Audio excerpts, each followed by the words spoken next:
ওই তোরা যা। আমরা কেন যাব? যেতে বলছি, যাবি নাকি অন্য ব্যবস্থা করব? আচ্ছা যাচ্ছি যাচ্ছি। তারপর ওরা চলে যাওয়ার পর ওই তোর নাম কি? তামিম। আর কি জন্য ডাকছেন ওইটা বলেন।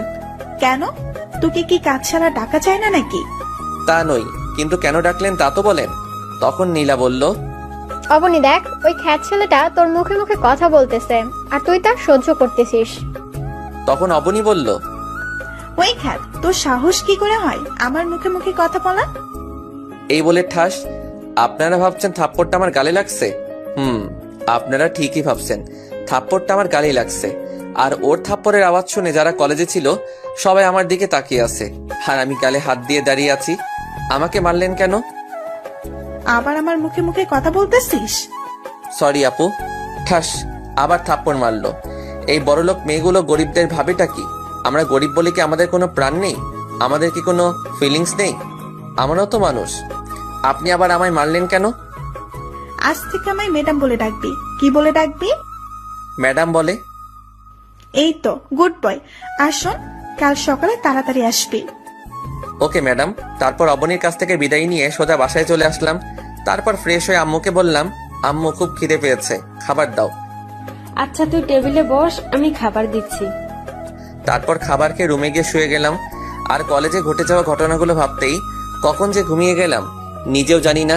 অন্যদিকে অবনী কলেজ থেকে বাড়ি ফিরে আর গান গেয়ে গিয়ে সিঁড়ি থেকে উঠতে যাবে, ঠিক তখনই শিমুল চৌধুরী, আজ আমার মেয়েকে এত সুন্দর লাগছে কেন? আমি একটা ছেলেকে ভালোবেসে ফেলেছি। তা কে সেই ছেলেটা, যে ছেলেটা আমার এই মেয়ের মন কেড়ে নিয়েছে? ছেলেটার নাম তামিম, কিন্তু তার স্ট্যাটাস আমাদের মতো অত হাই লেভেলের না। ও, তা ছেলেটাকে কি বলেছিস তুই অনেক পছন্দ করিস বা ভালোবাসিস?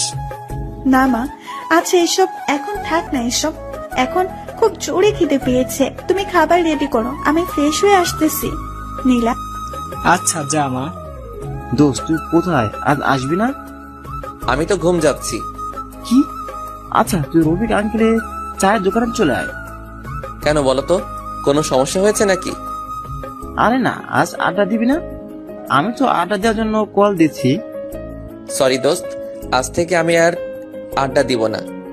আচ্ছা তামিম, তুই কি আমাদের সেই বন্ধু তামিম নাকি অন্য কেউ? কেন বলতো? না মানে ভূতের মুখের রাম রাম শুনছি তাই বলতেছি। এখানে রাম রামের কি হয়েছে?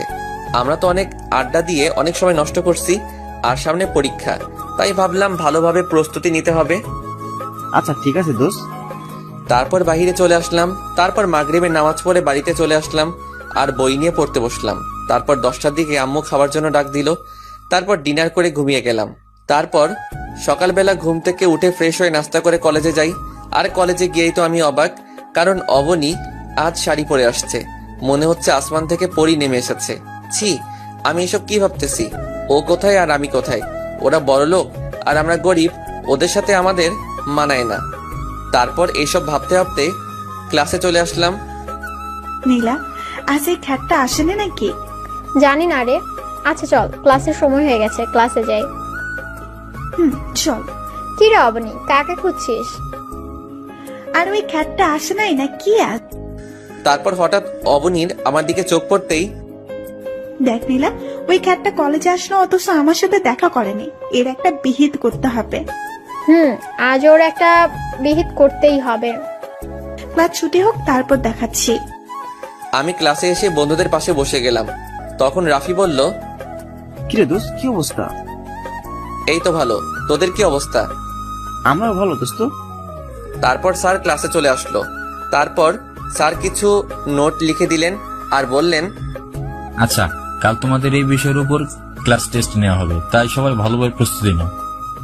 তারপর স্যার আরো কিছুক্ষণ ক্লাস করে চলে গেলেন। তারপর একে একে সব ক্লাস করে চলে আসতে যাব, তখন দেখি অবনী গেটের ওইখানে দাঁড়িয়ে আছে।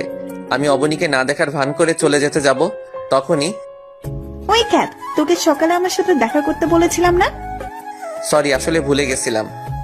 কাল সকালে আসার পর আমার সাথে দেখা করে তারপর ক্লাস করতে যাবি। আচ্ছা। এখন তুই যেতে পারিস। আচ্ছা যাচ্ছি।